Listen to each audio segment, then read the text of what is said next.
I was sitting quietly at the table next to my 7-year-old grandson at my son's second wedding. Suddenly, the boy grabbed my hand tightly and whispered, "Grandma, I want to leave right now." I asked him, "What's wrong?" He trembled and replied, "Grandma, you didn't look under the table, did you?" I slowly lowered my gaze and froze. I took my grandson's hand and we got up in silence. I'm so glad you're here. If you're watching this video, please like and subscribe to the channel, and tell me in the comments where you're listening to my story of revenge from. I want to know how far it has reached. I was sitting in the middle of the wedding hall, a ballroom aglow with candlelight, right next to my little grandson, the boy I love more than life itself. Today was the wedding of my son, Alex, to his second wife, Ava. My little boy, Leo, was busy pushing his red toy car back and forth across the immaculate white tablecloth. His clear eyes seemed immersed in a world of his own, where the noise of the adults around him didn't exist. I looked at him, and my heart softened. I carefully straightened the tiny bow tie at his neck, a gesture as gentle as if I were caressing the memory of his mother, Maria, whose every tender smile I still remember as if it were yesterday. The soft melody of the jazz band filled the room, blending with the murmur of conversations and the clinking of wine glasses. The ballroom was decorated with impressive luxury, with arrangements of pristine white roses on every table, and the candlelight reflected on the gleaming silver plates. I looked up, searching for Alex. He was busy going from table to table, toasting to thank the guests, with a radiant smile that seemed to want to hide the emptiness I knew he still carried in his heart since Maria left. In the distance, Ava, my son's new wife, stunning in her beaded wedding dress, posed for photos with her friends. Her smile was perfect, without a single cloud, as if the whole world belonged to her. I looked at her and felt something strange in my chest, a weird sensation, but I tried to ignore it, telling myself I was just being overly sensitive. Waiters moved gracefully between the tables, serving more wine, clearing empty plates, and arranging the napkins. An elderly couple sitting at our table turned to me with a kind smile. "How fast Leo is growing up. How old is he now, Betty?" I smiled and replied in a soft voice, "He just turned 7. Time flies." Then I turned to cut a small piece of cake to give to Leo. The boy looked up, his eyes shining with gratitude. But he immediately lowered his head again and continued pushing his toy car, as if only that toy was the place where he felt safe. Suddenly, Leo stopped. His little hands stopped pushing the car, and his round eyes looked at me with a seriousness that was not normal for him. I was a little startled. A bad feeling ran through my body. He grabbed my hand tightly. His little fingers were ice cold. In an urgent voice, he whispered, "Grandma, I want to leave right now." His voice trembled, as if he were holding back a fear he couldn't explain. My heart raced. I leaned over him and put a hand on his shoulder. "What's wrong, my boy? Tell me what it is." Leo shuddered, pressing his lips together, and then he whispered so softly that I had to lean my ear closer to hear him. "Grandma, you didn't look under the table, did you?" His words were like a cold knife that went through my chest. A terrible anguish began to grow inside me, making it hard to breathe. I tried to stay calm and stroked his hair, but his gaze, the panicked look of a boy of just 7, prevented me from ignoring it. "It's okay, my love. Let your grandma look," I said, trying to make my voice sound calm to soothe him, although I felt my own heart was pounding. Carefully, I lifted the edge of the white tablecloth and looked into the dark space under the table, where the wooden legs of the chairs and Leo's little shoes were swinging. And then I saw it, a small piece of paper, folded in 4, lying there, right next to Leo's chair. It was so small that it was almost lost in the darkness, but its presence chilled my blood. Leo huddled against me, his little hand gripping my arm as if seeking refuge. I felt his agitated breathing. Every tremor seemed to tell me that something was very wrong. I crouched down completely, and with a trembling hand, I picked up the paper. The people around us were still laughing and toasting, but at that instant, my entire world shrank until it was just me, Leo, and that damned paper in my hand. I unfolded it. The dim candlelight on the table was enough to read the scribbled words, "Table 8, add shrimp to the child's serving." A few words, but they were like a direct punch to my heart. I felt the blood turn to ice in my veins and the air get stuck in my chest. Leo is severely allergic to shrimp, something my whole family knows perfectly well. A single piece of shrimp would be enough to put his life in danger. Who could have written this? Who could be so cruel? Right on my son's wedding day. I squeezed Leo's hand, feeling his little fingers tremble in mine. I stood up abruptly, not caring about the surprised looks from the people around me. The elderly couple nearby stopped talking and looked at me with concern. I hugged Leo with all my strength, as if I feared he would vanish if I let him go. The laughter and music continued, but for me, everything had become a heavy, suffocating silence. Memories of other times flooded my mind, taking me out of that gleaming wedding hall and back to the years when our family was whole. I once thought my son's home would always be filled with laughter, but life, like a sudden gust of wind, extinguished that flame of happiness, leaving me with scars that would never heal. I remember Maria, my first daughter-in-law, like I remember the morning sunlight streaming through the window at dawn. Her smile was tender and warm. She always made me feel like I was in the arms of a true daughter. Maria never raised her voice, never did anything that worried me. She was one of those people who, just by looking at them, made you feel at peace. I still remember those very windy afternoons in the suburbs of Phoenix when I would arrive at Alex and Maria's little house. The laughter of Leo, who had just started to walk, echoed in the backyard as he chased a colorful rubber ball. Maria would be on the porch with a basket of freshly picked vegetables, smiling as she watched her son. "Mom, Betty, try the chili I made. See what you think," she would often say to me, her voice full of pride as she placed the warm bowl in front of me. I would sit there, eating and talking with her about simple things, while Leo crawled on the floor clinging to an old toy car. But the most beautiful and also the most painful memory is the night Leo became very sick. He had a very high fever. His little body burned, and his eyes could barely open, with no strength left even to cry. Maria held him while tears rolled silently down her cheeks. "Mom, Betty, I'm so scared," she whispered, her voice trembling. I sat next to her, taking turns to place damp cloths on his forehead, trying to calm her. "Don't worry, honey. The boy is strong. He's going to be okay." But inside, the worry weighed on me like a stone. I stayed up with Maria until dawn when the first rays of sun appeared, and Leo's fever finally broke, and he fell asleep in his mother's arms. Maria turned to me, her eyes red, but with a faint smile. "Thank you, Mom. Without you, I don't know what I would have done at that moment." I just took her hand and squeezed it tightly, as if I wanted to tell her that I would always be there for her and for Leo. I thought that this little family would be happy forever, like a song that never ends. But then, one fateful afternoon, everything fell apart. The phone rang while I was washing dishes in the kitchen. The cold voice of a police officer came through the line. "Mrs. Williams, we regret to inform you that there has been an accident."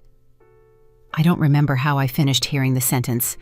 I just know that my hands were shaking so much that I dropped a plate on the floor and it shattered.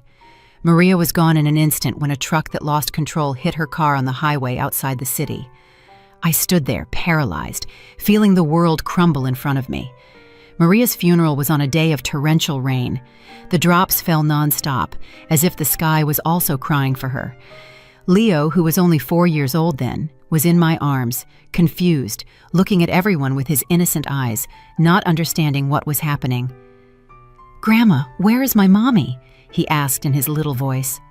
I hugged him tightly, swallowing my tears, and whispered, "Your mommy is in a very beautiful place, my love." But inside I felt shattered. Alex, my son, collapsed in front of the coffin, his shoulders shaking, and he couldn't say a word. I knew he was trying to be strong, but his gaze was empty, as if a part of his soul had gone with Maria. After that tragedy, Alex changed completely. He buried himself in work. He would leave home very early and wouldn't return until Leo was already asleep. I understood that he was running away, trying to fill that immense void in his heart with endless days of work. But Leo, my poor boy, suffered the most. He started talking less. His gaze was often sad, as if he was waiting for a miracle that would bring his mother back. I became his only support. I took him to school every morning and sat by his bed every night to rock him. "Grandma, tell me a story about my mommy," he would often ask me, and I would tell them to him in a choked voice, talking about the times Maria sang to him to sleep, how she cut his fruit into little pieces to make him his favorite dessert. Each story was an attempt to keep Maria's image alive in Leo's mind and in my heart. Lucy, my adopted daughter, also became an essential part of those days. With her warm heart and skilled hands, she would come to the house often, bringing coloring books or cookies she had baked herself. Lucy loved Leo as if he were her own little brother. She would carry him, teach him to read, or sit for hours with him at the table to help him with his clumsy drawings. "Look, Leo, your house turned out prettier than mine," she would say, laughing in her voice as clear as a bell. But sometimes I would catch Lucy looking at Alex when he entered the house in silence after a long day of work. It was a deep look that contained something more than a simple sibling affection. I saw it, but I decided not to say anything. Maybe I was afraid that if I brought up the subject, I would break the fragile stability of what was left of our family. Alex's house slowly became devoid of laughter, but thanks to Lucy and Leo, the family flame remained lit, even if it was weakly. I did everything possible to keep that flame from going out, but in the depths of my heart, I knew that both Alex and I lived with wounds that had never healed. Every time I saw Leo sleeping, I saw Maria's features on his little face, and my heart would ache again. The memory of that afternoon is still as clear in my mind as if time had not passed. I was sitting in my small living room, listening to the sparrows singing in the yard, with a heart full of mixed feelings. It was the first time my son Alex was bringing Ava home to introduce her.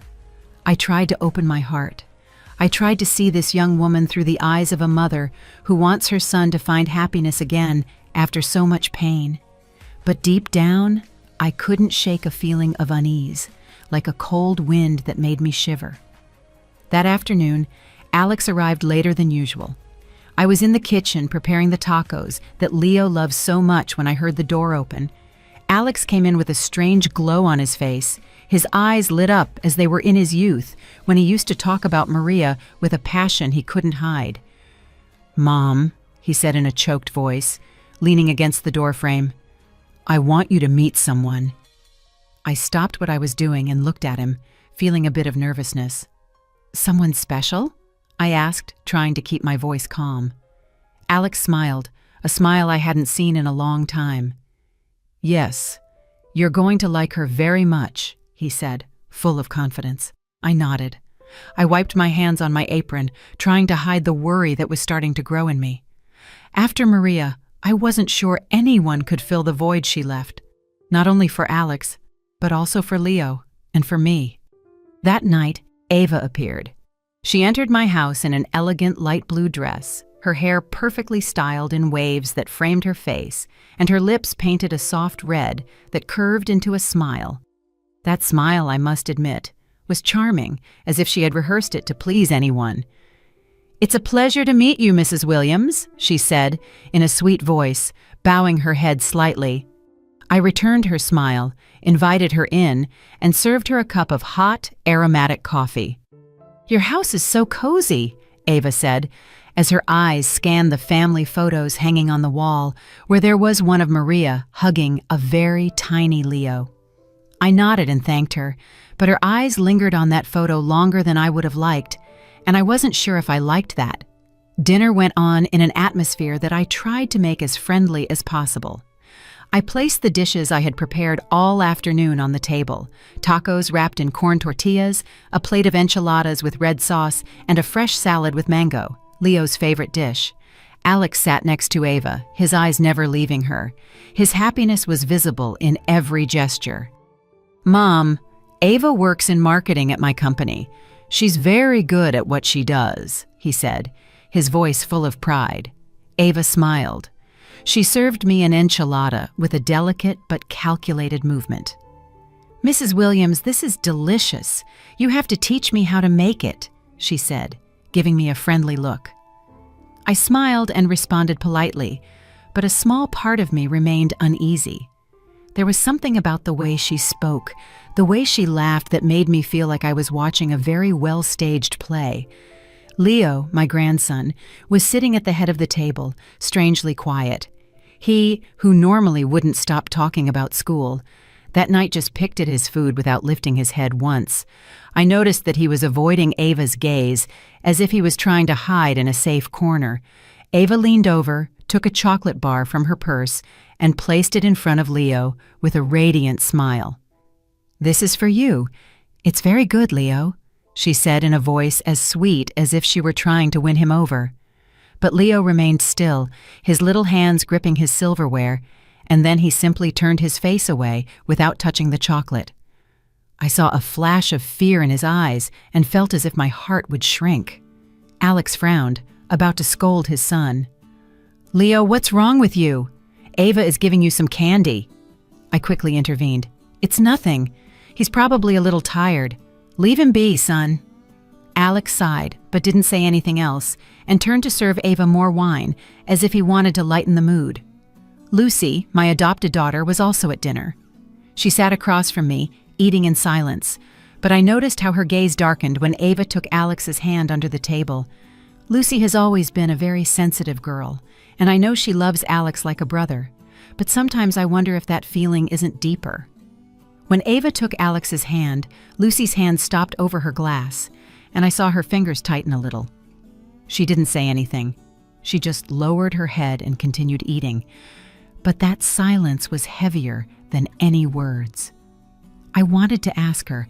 I wanted to understand what was making her sad, but I knew it wasn't the right time. After dinner, Ava insisted on washing the dishes, even though I refused several times. "Mrs. Williams, let me. You rest," she said with overflowing enthusiasm.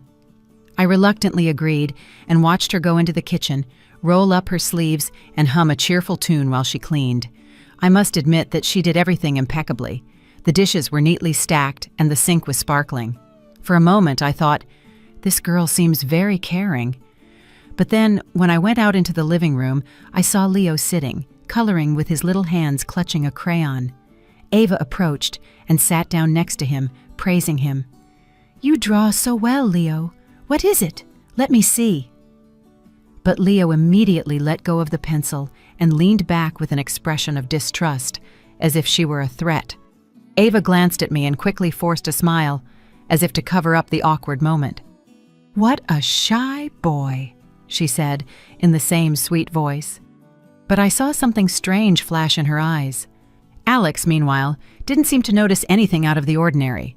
He was busy serving more wine, telling funny anecdotes from work, and laughing loudly every time Ava told a joke. The introduction ended with my son completely satisfied, seeing Ava off at the door, with his eyes fixed on her, as if there was no one else in the world. I stood there, watching them walk away with a strange feeling in my heart, as if something wasn't quite right. Time passed, and Ava gradually became a part of our lives.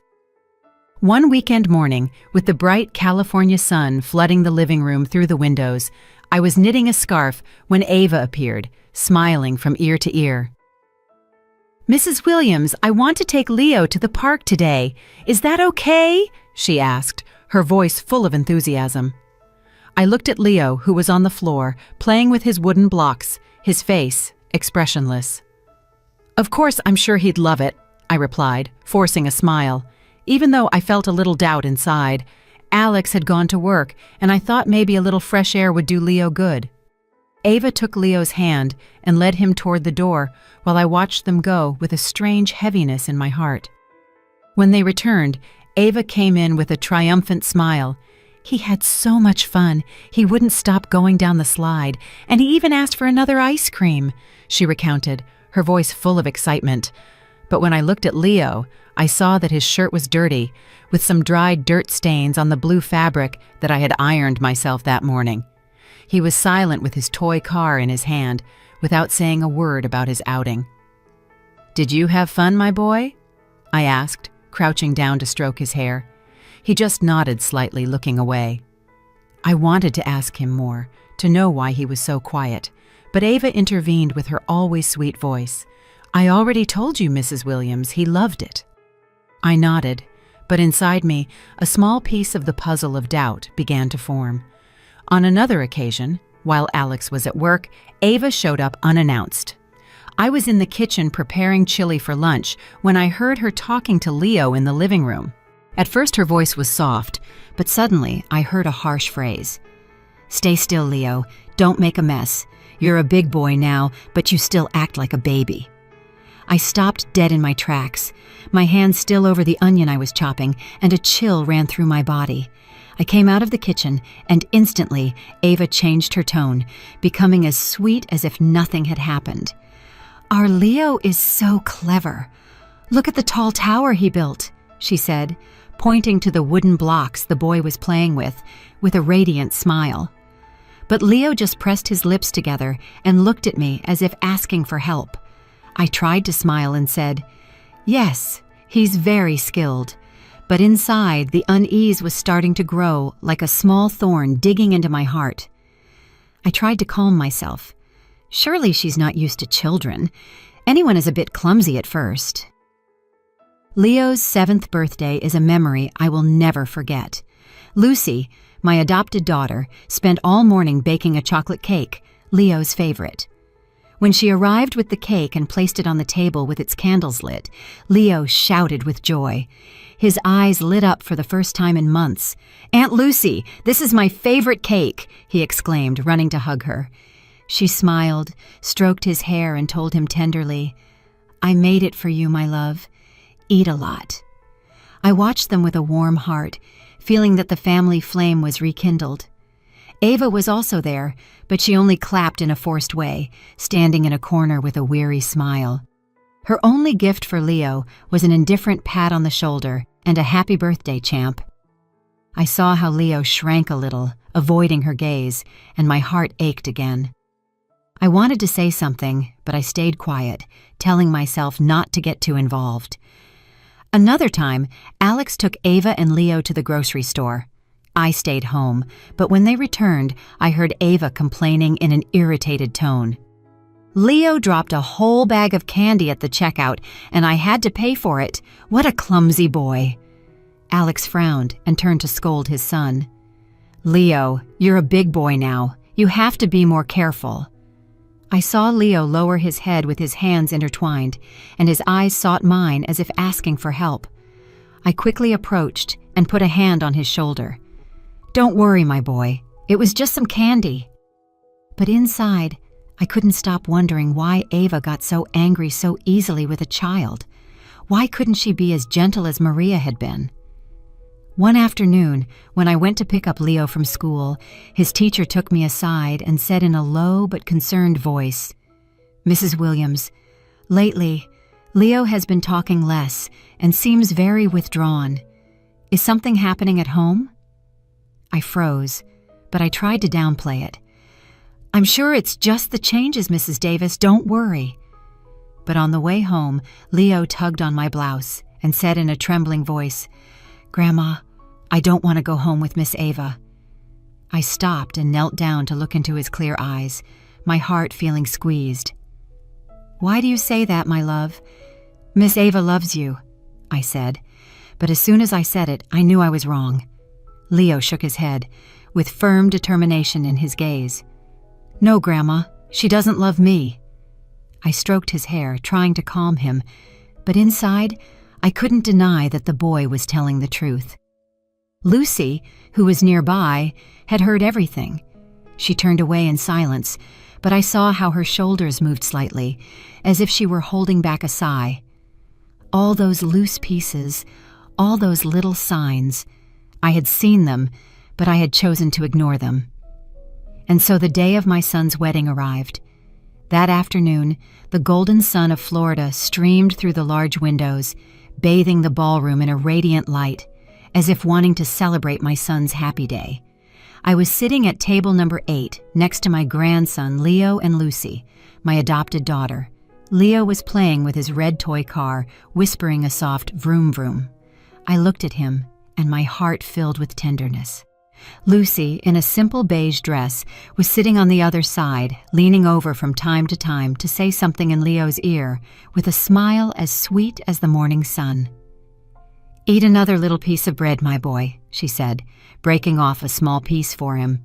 I smiled at the sight, feeling a little comfort in my heart. Although our family had gone through so much pain, the presence of Lucy and Leo was always the fire that warmed my soul.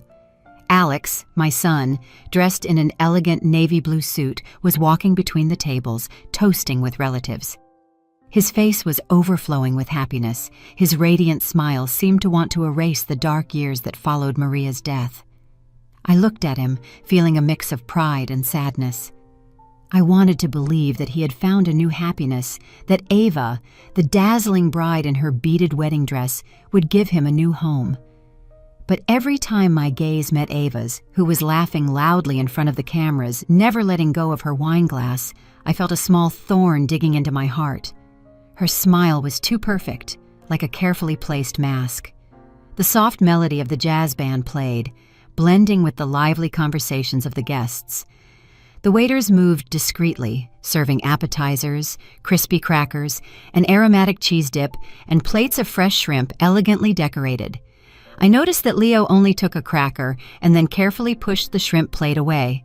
I frowned and asked him in a low voice, "Don't you like this, my love?" The boy shook his head, looking away as if he were hiding something. I wanted to ask him more, but a close relative interrupted, saying cheerfully, "And Leo is behaving well, Betty? Look how big he's gotten." I smiled and replied, "He's a smart little man now." But inside, I couldn't help but worry. Leo had never refused food in such a strange way. In the distance, I saw Ava's gaze turn to our table. The smile on her lips seemed to tighten for a second, just enough for no one to notice, before she turned to continue toasting with another guest. I tried to dismiss my uneasiness, telling myself I was overthinking, but then everything changed in an instant. Leo, who was still playing with his toy car, pushed it too hard, and the toy rolled onto the floor. The boy quickly crouched down to pick it up, but I saw him freeze, his eyes wide, fixed on something under the table. I leaned over to ask him what was wrong when Leo pulled out a small piece of paper, folded in 4, with trembling hands and a pale face. He immediately clung to my hand and whispered urgently, "Grandma, let's go, please. Let's go now."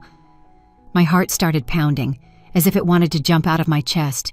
"What's wrong, my boy?" I asked, trying to stay calm, but Leo's panicked look prevented me from doing so. Trembling, he repeated that question that chilled my blood. "You didn't look under the table, did you?" His words were like a cold knife that paralyzed me. I crouched down, lifted the white tablecloth, and my eyes scanned the dark space under the table. The little paper was lying next to his chair, a harmless object but full of menace. I picked it up with trembling hands, feeling the world shrink around me, leaving only Leo, me, and that damned paper. I unfolded it. The candlelight was enough to read the scribbled words, "Table 8, add shrimp to the child serving." A few words, but they were like an electric shock that ran through my entire body. I subconsciously crumpled the paper in my hand. The music, the laughter, everything around me seemed to sink into an abyss from which I couldn't escape. Ava, in her dazzling wedding dress, continued to laugh in a corner of the ballroom, raising her glass to toast with a guest, as if nothing in the world could worry her. Alex was busy taking photos with his co-workers, with a radiant smile that seemed to confirm that this was the happiest day of his life.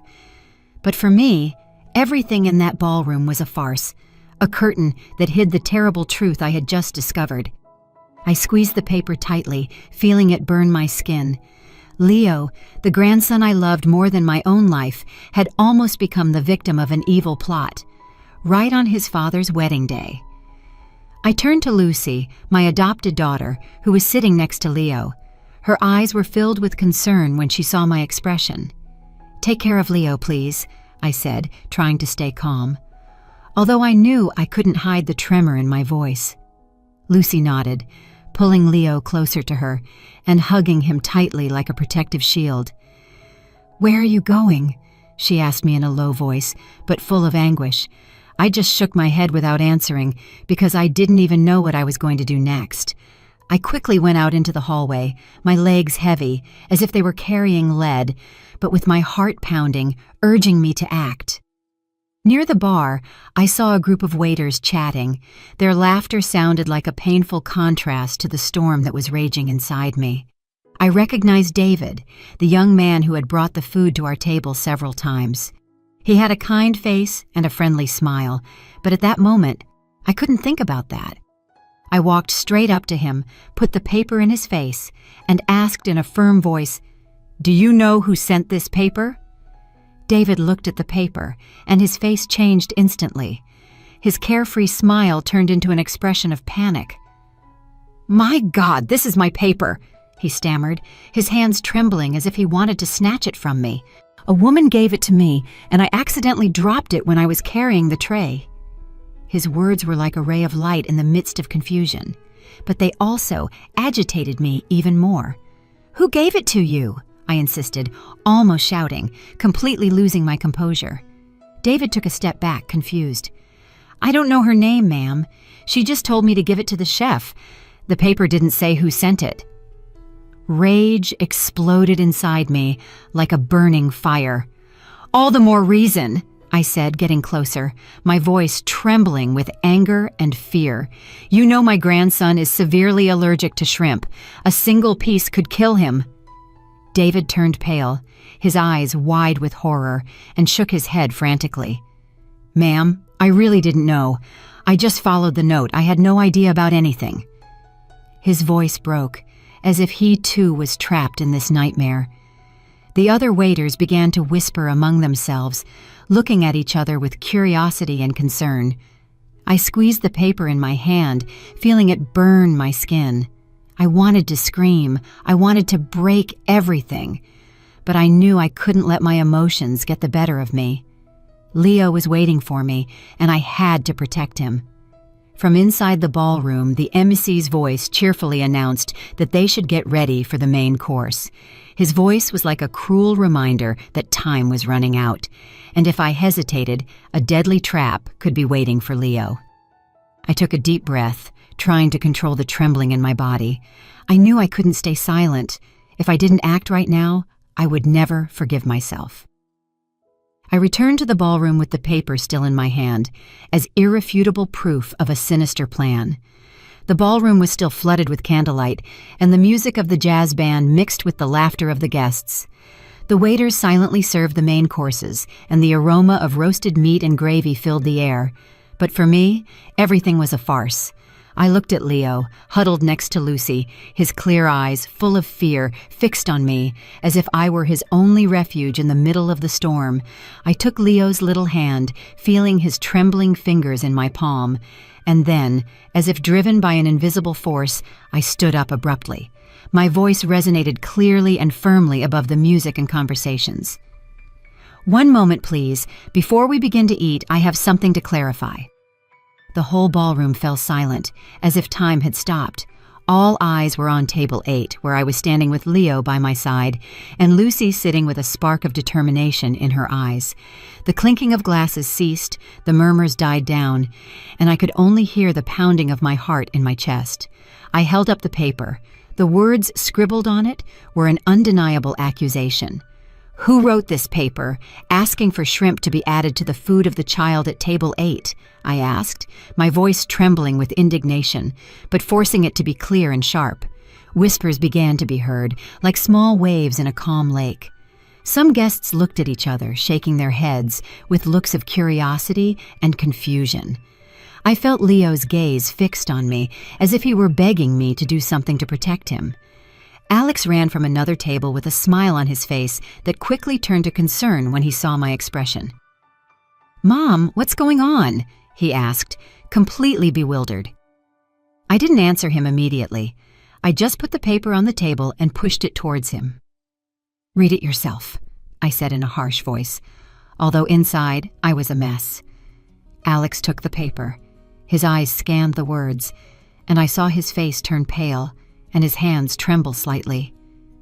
"What does this mean?" he asked, stunned, looking at me and then at Leo, as if searching for a logical explanation. Ava, in her dazzling wedding dress, approached, frowning with a perfectly feigned surprise. "What is all this? Some kind of bad joke?" she said in a soft voice, but I noticed a flash of panic in her eyes. I looked at her directly in the eyes, my heart gripped by anger and fear. "My grandson is allergic to shrimp," I said, my voice trembling with indignation. "This is not a joke. This is an attempt at murder." My words fell like thunder, plunging the ballroom into a deathly silence.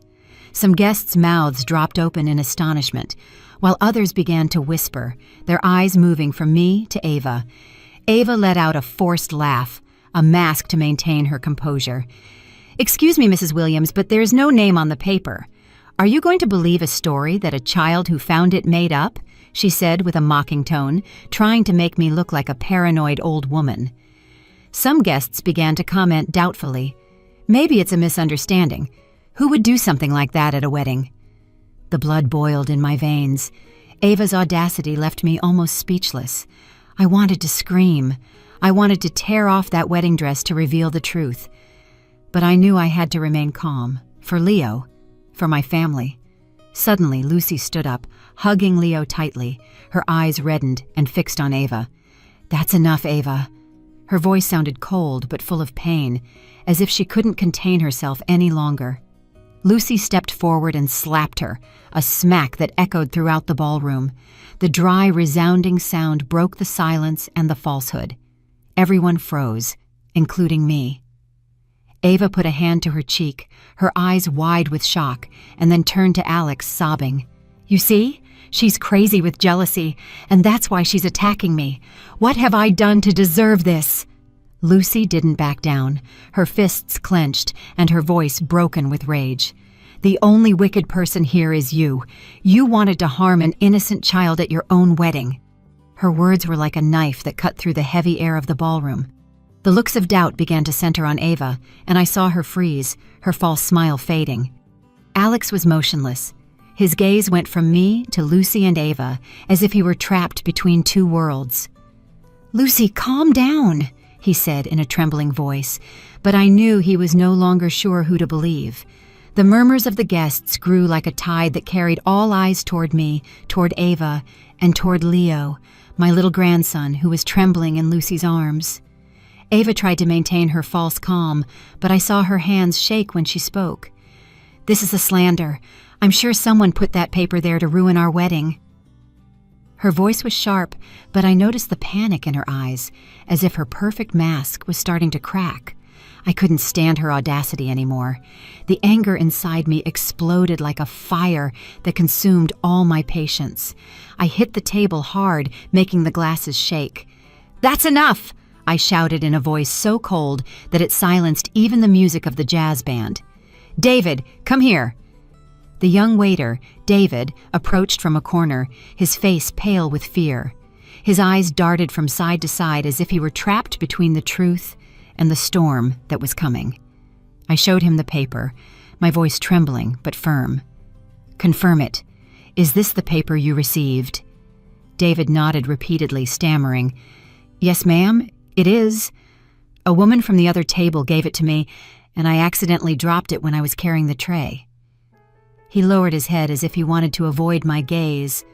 I felt my blood boil, but I forced myself to stay calm because I knew everyone in the ballroom was watching. Ava hurried to interrupt in a sharp, almost desperate voice. "You're mistaken. I don't know anything about that." But before she could respond, a weak voice full of pain was heard from behind. Gloria, Ava's younger sister, burst into tears and stood up from her chair. "It wasn't my sister Ava who gave me that paper," the young woman said, trembling as tears ran down her cheeks. "She asked me to give it to the waiter. I swear I didn't know what was inside." A murmur of astonishment ran through the ballroom. "My God, I can't believe it! How is that possible?" I looked at Gloria, and my heart softened. She was barely 18 years old. Her eyes were red and full of confusion, as if she too was trapped in this nightmare. Ava turned abruptly and yelled at her sister, her face disfigured with anger. "Shut up, Gloria! How dare you make up lies to harm your own sister?" Her voice was sharp, but I saw her lips tremble as if she were struggling to hide the truth. Gloria backed away, trembling from head to foot, and said between sobs, "I'm not lying, sister. I just did what you asked." Her words were like a dagger that went through Ava's falsehood, leaving the entire ballroom in a state of shock. A close older relative shook his head, his voice choked. "How is it possible to not even spare an innocent child?" In the midst of the chaos, Lucy stepped forward, hugging Leo tightly, and said in an icy voice, "If you keep denying it, we can ask to check the security cameras in the ballroom. Everything will be cleared up in a moment." Her words were like a stone thrown into a lake, causing waves of panic. Ava's face turned ashen.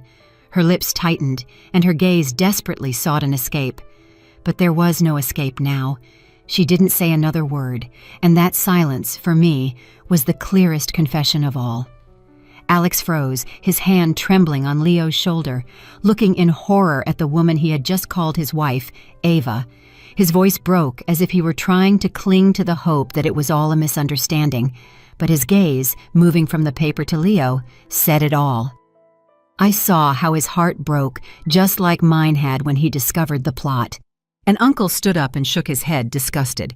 "It's unbelievable, such wickedness on a day of celebration." His voice trembled as if he were holding back his indignation. After Lucy's challenge about the security cameras, a deadly silence took over the ballroom. Ava, the woman I once tried to accept as part of my family, stood there, her face pale and her lips pressed together, looking for one last excuse. But the truth was exposed, and she had nowhere left to run. Alex, my son, walked slowly toward her, his face tense and his eyes red, and asked her, "Ava, tell me the truth. Is it true?" His voice trembled as if he were begging for a glimmer of hope that it was all a mistake. But I knew that deep down, he also felt the painful truth.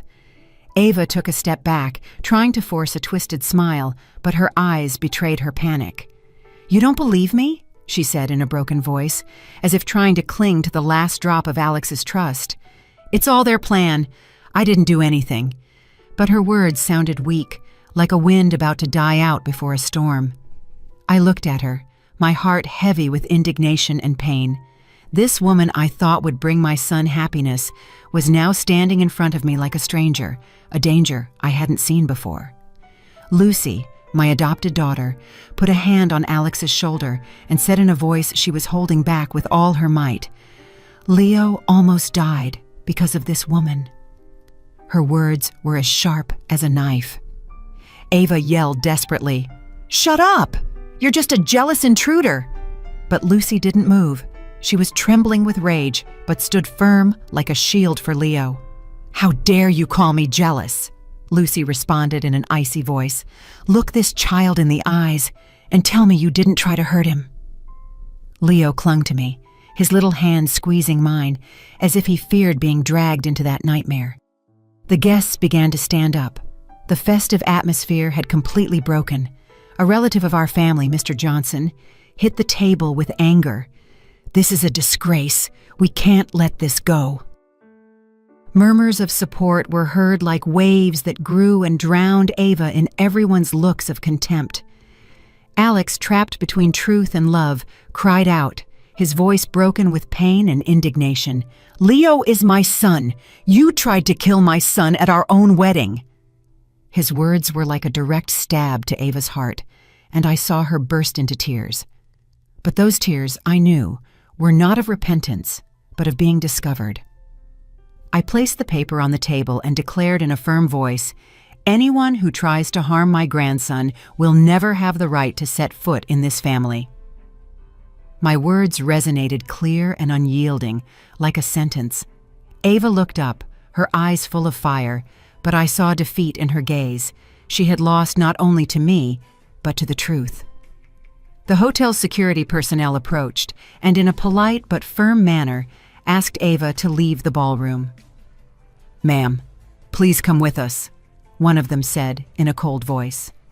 Ava backed away, looking for help, but no one sided with her, Many guests shook their heads, leaving their half-empty glasses and sighing with resignation.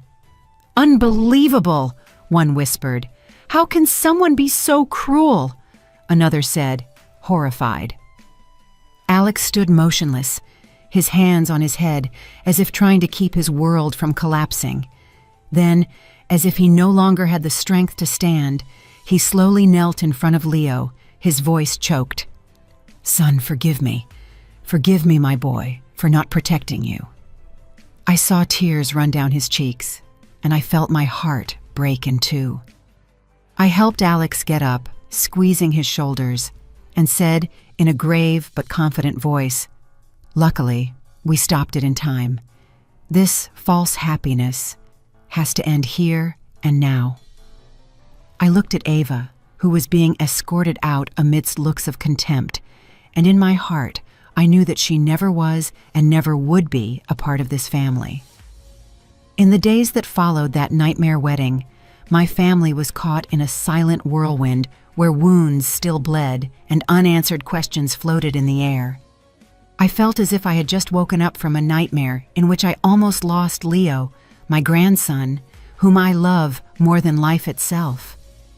The story of the failed wedding spread everywhere, from the small suburban streets to the conversations of distant relatives. The house phone wouldn't stop ringing. Some blamed Alex for blindly trusting Ava. Others sympathized with Leo, the innocent child who was almost the victim of an evil plot. But for me, every call was just a painful reminder of what we had gone through. Alex became withdrawn after what happened. He was no longer the radiant man in the navy blue suit from the wedding day. Instead, he would take Leo to and from school in silence every day, his gaze filled with pain and guilt. The name Ava, like a curse, was never mentioned in the house again. I looked at Alex with a pained heart, but I knew he needed time to heal, to find himself after being betrayed by the person he loved. I didn't blame him because I understand that love can get to people, but I also knew that our family had to rise from the ashes. I continued to care for Leo, as I had since Maria left. I cooked his favorite dishes, like cheesy pasta or a soft pudding, trying to give him back a sense of security. But who really healed Leo's soul? It wasn't me, but Lucy, my adopted daughter.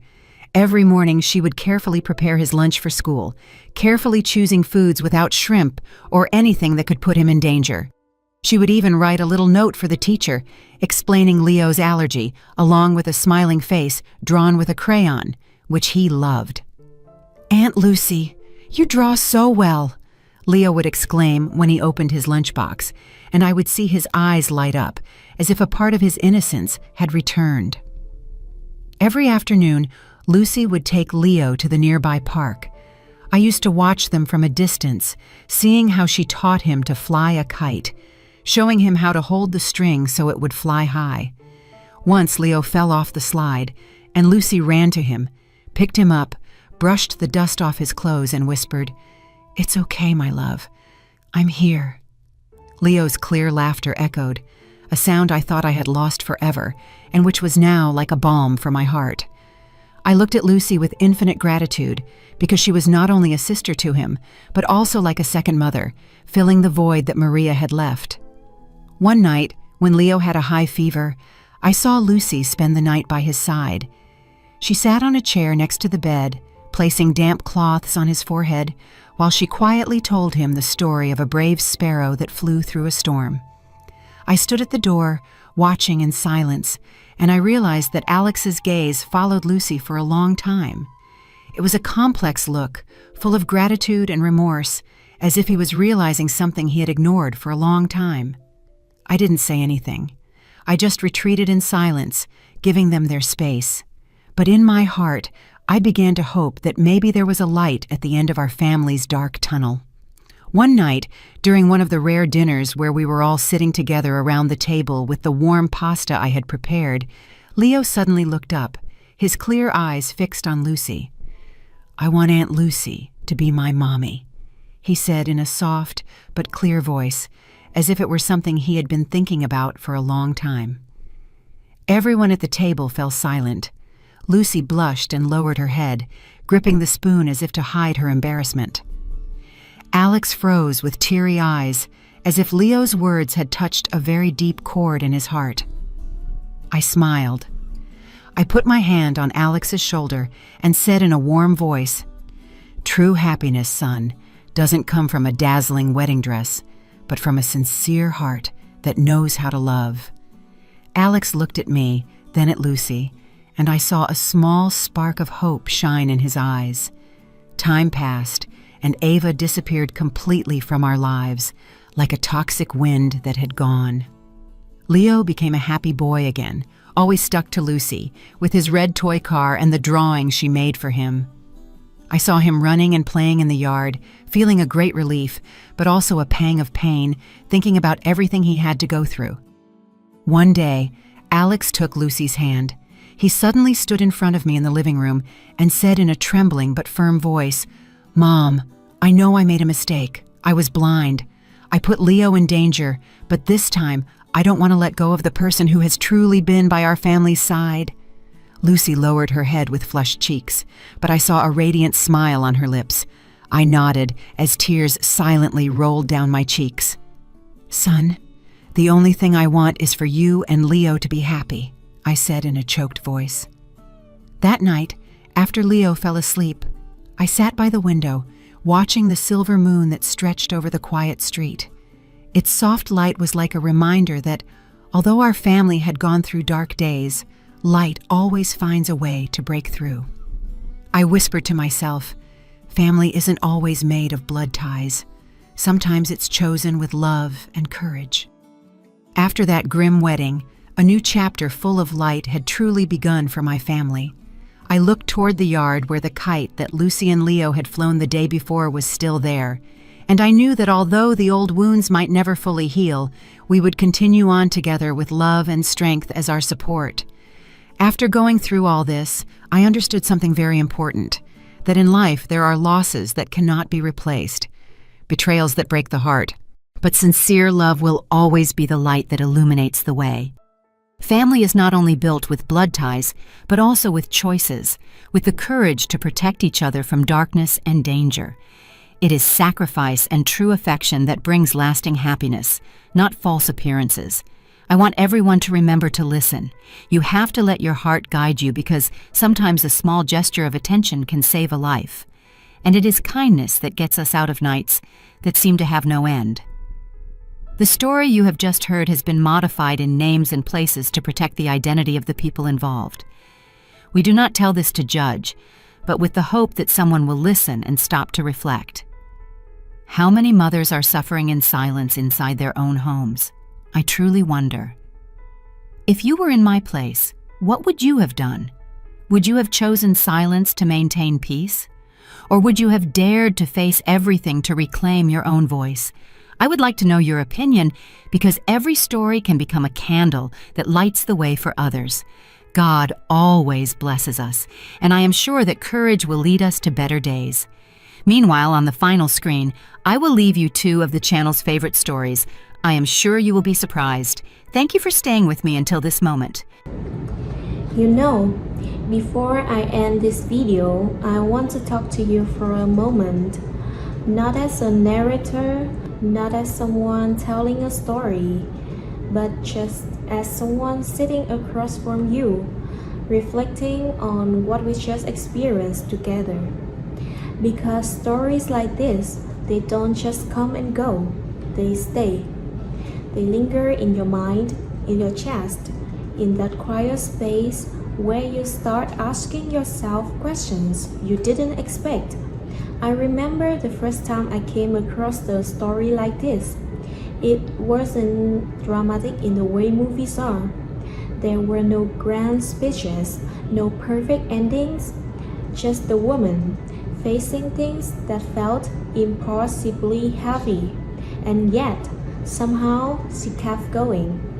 Not because she had all the answers, not because she wasn't afraid, but because something inside her refused to give up. And I think that's what makes stories like the one you just watched so powerful. It's not about perfection. It's not about always winning, it's about endurance. It's about what happens when the world tries to defy you, limit you, silence you, and you still choose to stand. Even if your voice shakes, even if your steps are slow.